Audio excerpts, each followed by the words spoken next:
Hindi daw pwedeng pagsamasamahin ang mga demonyo sa isang kwarto at aasa ka na hindi sila magsusuntukan.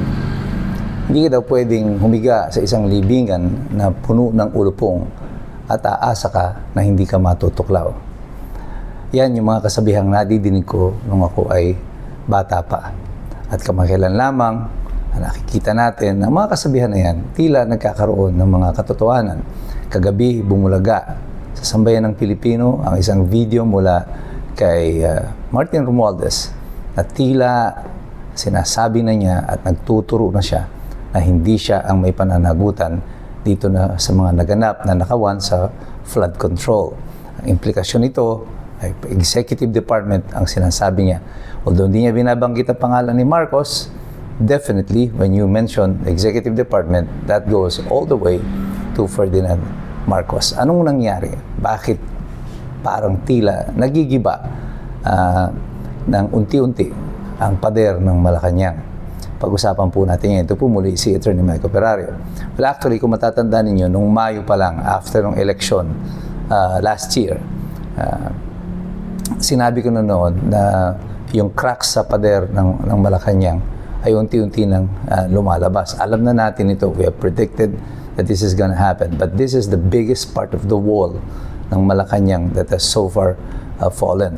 Ito ay matagal ng ugong-ugong. Ilang linggo na ito na umuugong na nagkakaroon na ng misunderstanding dito sa kampo ng mga Romualdez at saka ng mga Araneta, yung faction na ito na may control ng Malacanang. At a couple of days ago, just the other day, lumabas yung balita na tinanggihan ni Boying Rimulya yung application ni Romualdez to go out of the country. Kasi kailangan mo mag-clearance. Kung ikaw ay elected official and you're going out of the country, you need to have a clearance from the Ombudsman. And Boying Rimulya denied it. I think for Martin Romualdez, this is already a signal that wala na to. Baga, talo-talo na. So, nagsalita na siya. At inaasahan natin, marami pang mga sasabihin yan. At anong implikasyon nito sa politika ng Pilipinas sa kasalukuyan? Well, magkakaroon na ng talunan, ng realignment sa mga partido sa kasalukuyan.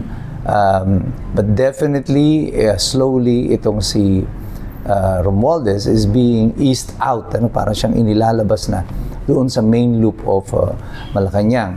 Well, bakit kailangan mangyari yan? Well, ito kasi yung panahon na nagkakaroon na ng mga malinaw na storya yung nangyari dito sa flood control, lalo na dito sa nagaganap sa Korte Suprema. At mapapansin ninyo, sunod-sunod din ang pagre-resign sa gabinete ni BBM. Recently, nag-resign si Secretary Ed Año, si Secretary Galvez.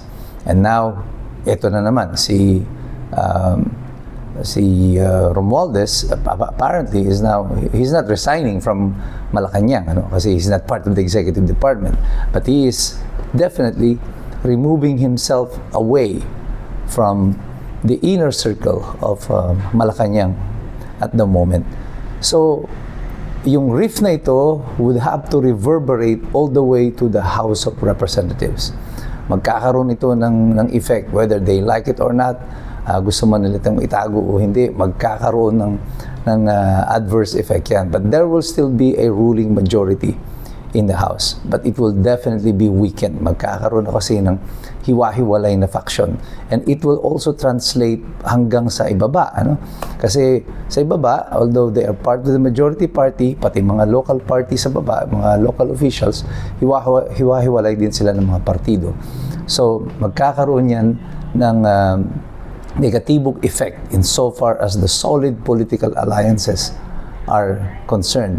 And this is exactly what we have predicted as early as last year, na sinabi ko na that yung cracks na ito sa pader ay unti-unting lalabas at palaki ng palaki yan, at ngayon padalas ng padalas nakikita nating pagbagsak, pag-reshuffle ng mga tao. Alliances are being broken, it is being reshaped. At magpapatuloy pa yan habang tumitindi at umuugong ang mga balita ng naghahanap kung nasaan si BBM, nasaan ang pera. At kung siya na nga ba o si BBM pa rin ba still itong nakikita ng taong bayan na humaharap sa TV at sa mga interview. And these are legitimate questions na ipinopose ng taong bayan ngayon. And itong sina Zaldico, sina Martin Romualdez, will be in the best position to answer all of these questions. And we hope na yung paghihiwa-hiwalay na ito ay mag-produce ng katotohanan at ng mas malalim pa na kasinungalingan. Yung iba nagsasuggest na baka this is a diversionary tactic. At this time, I don't think it is. I think this is a legitimate na breakup of yung mga temporary alliances that were formed, because ang alliances nito before ay nabuo noon dahil sa pagpaplano tungkol sa kung paano i-execute itong flood control na scam nito, as we could call it, or fiasco. And that is now being deliberated in the Supreme Court. Mukhang papalapit na ang Supreme Court sa dulo nito. And sa deliberation pa lang, kitang-kita nyo na malinaw kung paano ang sistematiko na pag-plunder o pag-violate ng konstitusyon ay nangyari sa pamamagitan ng kasalukuyang administrasyon. Heads will roll. Mayroong mga mananagot dito. Ang tanong lang dyan is, will it go all the way up to Malacanang? But definitely, we are now in the exciting portion of this saga na sinasabi natin, eto na tayo, papalapit na tayo sa mga pinaka-exciting na bahagi. Exciting not in a good way, because yung bansa natin po eventually talaga ang mananagot dito. It is exciting because unti-unti nahahayag po ang katotohanan na actually alam na natin lahat. We just don't have the proof yet. But basically, everybody knows that what's going on. And now, eto na, unti-unti nang nahahayag sa sambayan ng Pilipino ang katotohanan. At nangyari din po ito because kayo po mismo, mga tao, mga mamamayan, patuloy po na hindi natutulog. You continue to engage, you continue to participate, at patuloy din tayo magsisipag-aral. Kasi alam natin, mahirap makialam ang taong walang alam. God bless you. God bless us all. Mabuhay ang Republika ng Pilipinas. Kapit lang bayan.